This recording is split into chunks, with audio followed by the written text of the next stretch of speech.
Good afternoon, everybody. Pigskin Pete here. Happy Wednesday to everybody. We're entering a very interesting and fun time of the offseason for both NFL and college football. Listen, we've got spring practices starting for a lot of teams. Clemson already started theirs a while ago, but a lot of teams are starting their spring practices. We have all this crazy trades going on in the NFL. We have the draft coming up. We have spring games coming up in college football. Obviously, Clemson's is April the 6th in Clemson, South Carolina. I will be there for anybody who wants to come and join me, Prince 6'1", Tiger Nation, and the legendary Bobby Durkins, and maybe, just maybe, Catfish from the Volunteer Roadshow, if he can find somewhere to park his truck, or if he can get time to come see us. We'll see. Anyway, looking forward to that. Anyway, what I wanted to talk about today is something that I've been thinking about. And so ever since Kyler Murray announced that he was going to enter the draft, because, listen, this all happened very quickly. Kyler Murray, a lot of people thought he wasn't going to enter the draft. He was going to go play baseball because of his guaranteed contract and all the money he was already paid by the Oakland Athletics. And a lot of people thought that he would fit better in baseball as far as the longevity of his career and blah, blah, blah. You all know the story. I've done several videos defending Kyler Murray and his height and everything else. And so I've spoken ad nauseum about Kyler Murray. But in the midst of this whole Kyler Murray sort of frenzy, I think that Dwayne Haskins, even though people still consider him to be, if not the number one quarterback taken, I think most people at this point, the consensus is the first quarterback off the board will be Kyler Murray. But everyone seems to have sort of just swept Dwayne Haskins under the rug. Now, this is not a very deep quarterback class, all right, in my opinion. So, in my opinion, it's Kyler Murray, Dwayne Haskins, and there's a drop-off after that. Now, that does not mean that I think that Drew Lock or Daniel Jones or, listen, any number of these other quarterbacks are not going to be viable options for teams and, won't end up being good pros. Because, listen, your guess is as good as mine. There is no way to know, no matter how good they are, exactly how they're going to translate to the NFL. I mean, just look across. You got people like Russell Wilson, Drew Brees, Tom Brady. These guys were not, high draft picks in that sense, and these guys are all future Hall of Famers. So your guess is as good as mine as far as that goes. But what I've noticed is that with this whole Kyler Murray frenzy, people have just sort of backed off of Dwayne Haskins. And it seems like there's a lot of fan bases out there. If you're one of these teams that needs a quarterback, whether you're the Giants, listen, we can argue till the cows come home about whether or not the Raiders need one. The Cardinals, they have the first pick. They hold all the cards, and they're a big part of what I'm talking about here. Because I've been on record to say that I think that Kyler Murray is the best quarterback in this draft. Now, he might be the highest risk and the highest reward type of player, in my opinion. Dwayne Haskins, on the other hand, I think really fits exactly what the vast majority of NFL teams are looking for, right? What's he got? He's got the size. He's got the arm strength. He's got the experience in big games. He playing at a big-time program at Ohio State. He's a pro-style, prototypical pocket passing quarterback.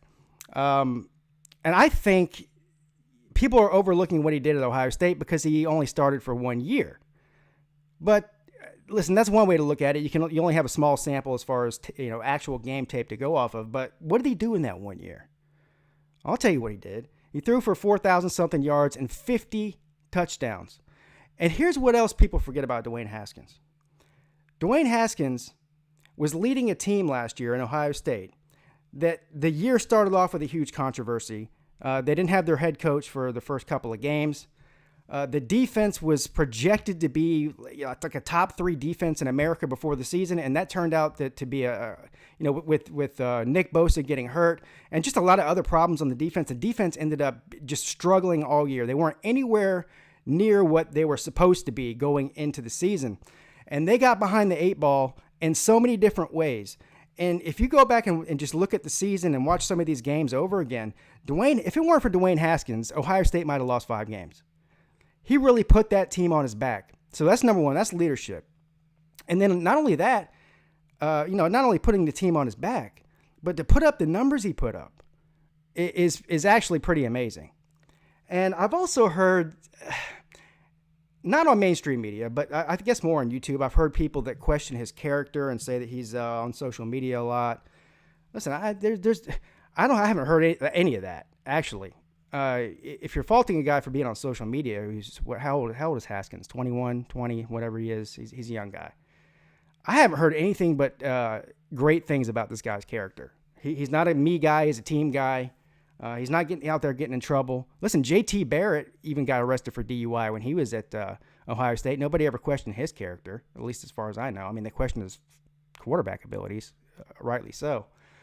But if you're one of these teams, listen, if you're the Giants, and I know the Giants, at least the Giants fans that I correspond with, they say they don't want Dwayne Haskins. They would be all for getting Kyler Murray. But let's look at the benefits of getting Haskins if you're Giants or, listen, any of these other teams too. But let's just focus on the Giants right now because they're the hot topic. With all the moves they're making in free agency. And, Eli Manning is a little bit of a unknown at this point. I mean, listen, the guy's a Hall of Famer. The guy's won 2 Super Bowls. At least I think he's a future Hall of Famer.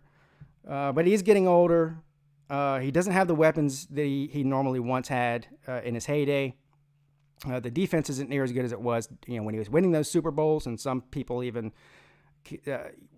go out and say that the reason they won those Super Bowls was because of the defense. And I don't know if you can really argue with that. But here's the bottom line.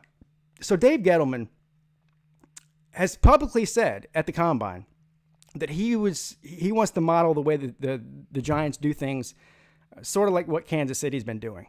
And if you look at what Kansas City did with Pat Mahomes, first of all, they did trade up to get Mahomes. And if you're going to compare quarterbacks, then obviously Kyler Murray is more Pat Mahomes-like in style of play than Haskins is. Now, they're all different in their own ways, but they're more similar. But in order to get Murray, if you that's what you really want, and that's what you want to build your team around, you're going to have to give away the farm. You're going to have to give away a bunch of picks to trade up to one to get him. And so you're really giving up on the draft as far as your high draft picks go because they're going to go to Arizona. And Arizona really holds all the cards here. If they want Murray, then forget it. Doesn't matter. But anyway, so that's one side of it. You trade away the farm to get your guy Murray if you're the Giants and Arizona doesn't want him, right? But why is Haskins not a viable option for the Giants? Because what Andy Reid did in Kansas City, and if that's what Dave Gettleman is trying to structure this team after, the way he builds it, is they fully traded up and got Pat Mahomes with the intention of letting him sit a year. They never intended to start him his first year, and learned from a veteran, very good veteran quarterback in Alex Smith, and then sort of unleash the hounds after he sat down for a year. Now, what better place for somebody like Dwayne Haskins to go than New York and sit and learn how to be a professional in one of the hardest markets to play in, if not the hardest market to play in all of professional sports, in the Big Apple, and learn from a guy like Eli, who's been the consummate professional. Everybody loves Eli. I've never heard anybody say anything bad about him except for the fact that he's not winning football games. But, as far as a personality and just being the consummate professional, who better to teach him than Eli? That's number one. Number two, I know Dave Gettleman's style of player that he goes after and the type of team that he wants to build. He wants it to be strong on defense. He wants to have a strong offensive line. He wants to run the football and run play action. What better player than a player like Dwayne Haskins to do that? Dwayne Haskins is more like Eli Manning than Kyler Murray's like Eli Manning. Now, that doesn't mean they can't change things around. But my point here is if you know that Arizona's not going to trade away their first pick for Kyler Murray, and so you go ahead and exclude him off that list, if you're one of these other teams, Haskins is he's right there with Murray as far as their overall talent goes. I think that Haskins is going to end up being a very good quarterback in the league. He's very he's not the runner that Cam Newton is, but he reminds me a lot of Cam Newton as far as he's a gamer, he's a big dude, and he's got a big arm. And you know what the other knock on Haskins is that I really don't understand. I don't know what people are watching. And maybe they're not watching. Maybe they're just reading and listening to people that don't know what they're talking about. Is to say, oh, Dwayne Haskins, yeah, he's got a big arm. He can throw the deep ball well. No, he can throw every pass. He can make every pass on the football field. Dwayne Haskins might be the best quarterback that Ohio State has ever had in their history as far as overall talent. Period. And we're talking about a team in Ohio State that's, listen, they're one of the greatest teams of all time as far as history goes. So I don't get the knock on Haskins. I understand if you don't want to take the second choice. So if Kyler Murray's the guy you want and nobody else, I understand that. But if you're looking to get a quarterback in this draft and you have a high draft pick, if you're a top 10 pick and you need a quarterback and Murray's already off the board, I don't think you're really downgrading that much by getting a guy like Haskins in there. If he falls below the 10th pick, I would be utterly shocked. And that would be a travesty. And whoever would get him outside of the top 10 would be getting a steal, I think. So I think that I'm not saying that people are underrating Haskins, but I think he's being overlooked just because of the whole hype about Kyler Murray. And I even guilty of this. So I mean, listen, I'm not hating on people, but if you look deeper into it about the kind of player he is, the kind of guy he is, and what he can do for your franchise, I'd put Dwayne Haskins up there with every other top 4 or 5 pick as far as quarterbacks go in the past 4 or 5 drafts, with the exception of maybe Pat Mahomes because he's a once in a lifetime talent. But so there you have it. If I'm one of these teams that needs a quarterback and Murray's off the board and I have to trade away the farm to get Murray, I'm not taking my eye off Haskins. And here's the other thing before I go. There's been a lot of reports out there that teams like the Giants have said, they're not even looking at Murray. I don't believe that for a minute. First of all, of course you're looking at one of the top prospects in the draft at every position. So for anybody to pretend that somehow the Giants have just given up on Haskins, that they're not even evaluating him, this is what they're saying. Oh, the Giants aren't even evaluating Haskins. Of course, they've been evaluating this kid for the past 4 years. I mean, there's guys that work for the Giants, their entire career revolves around evaluating talent. They don't just not evaluate a top prospect. So anybody that believes that is a moron or completely naive, number one. Number two, Dave Gettleman has already proven in his very short time in New York that he has no interest in telling anybody the truth about what he's doing. And listen, that's probably a good thing if you're a general manager. Why would you give away your hand? Yeah, he said, I'm not going to trade Odell. I didn't, sign him to the big contract just to trade him away. Trades him away. So the fact that they're saying that they're not interested, or the reports are that they're saying that they're not interested in a guy like Haskins, makes me believe that they probably are. So I wouldn't be shocked, actually, if Murray is off the board before the Giants pick or they don't trade up to get him, that I would not be shocked to see Dwayne Haskins go to the New York Football Giants at pick 6 in the first round of the draft.